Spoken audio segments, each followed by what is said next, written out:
మీ business ను develop చేసుకోవాలి అనుకుంటున్నారా? మీ పరపతిని పెంచుకోవాలి అనుకుంటున్నారా? అయితే ఓకే టీవీ ద్వారా L band, aston band ad, scrolling ad, ad with voice overs, logo bug, video ads ద్వారా మీ యాడ్స్ ను పబ్లిష్ చేసుకోండి. సంప్రదించవలసిన ఫోన్ నెంబర్ 8520917933.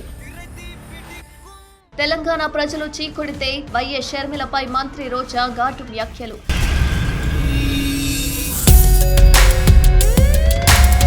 ఏపీలో ఎన్నికలు సమీపిస్తున్న వేళ రాజకీయ విమర్శల తీవ్రత రోజురోజుకు పెరుగుతోంది. జగన్ సర్కారుపై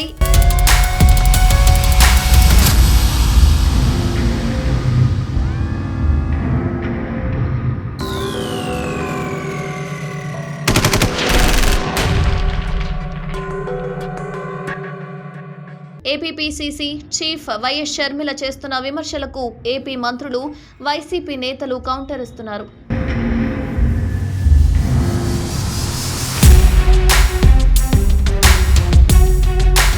తాజాగా వైఎస్ షర్మిలపై మంత్రి రోజా ఘాటు వ్యాఖ్యలు చేశారు. అయితే స్థానికత లేని అలాంటి వారిని రాష్ట్ర ప్రజలు ఆదరించరని వ్యాఖ్యానించారు. తెలంగాణ ప్రజలు చీకొడితే ఏపీలోకి షర్మిల వచ్చారన్నారు. ఏపీలో కాంగ్రెస్లోకి ఎవరు వచ్చినా జీరోలే అవుతారని ఘాటు వ్యాఖ్యలు చేశారు. జగనన్నకు ఇక్కడ అడ్రస్, గుర్తింపు, ఓటు అన్నీ ఉన్నాయన్నారు. వైఎస్ఆర్ అభిమానులంతా జగన్ వెంటే ఉంటారని వ్యాఖ్యానించారు.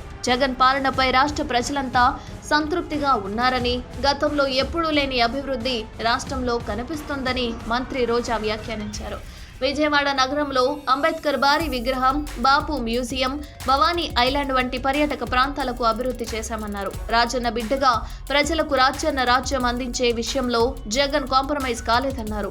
ఏపీలో ఓటు అడిగే నైతిక అర్హత కాంగ్రెస్ కి లేదన్నారు. కాంగ్రెస్ పార్టీ రాష్ట్రాన్ని విడగొట్టి వైఎస్ఆర్ పేరును ఎఫ్ఐఆర్ లో పెట్టిందని ధ్వజమెత్తారు. ఏపీకి ప్రత్యేక హోదా ప్రకటించకుండా ఒక రూమ్ లో కూర్చొని రాష్ట్రాన్ని విడగొట్టారని విమర్శించారు. 2024 ఎన్నికల్లో జగన్ గెలుపును ఎవరు ఆపలేరని వ్యాఖ్యానించారు.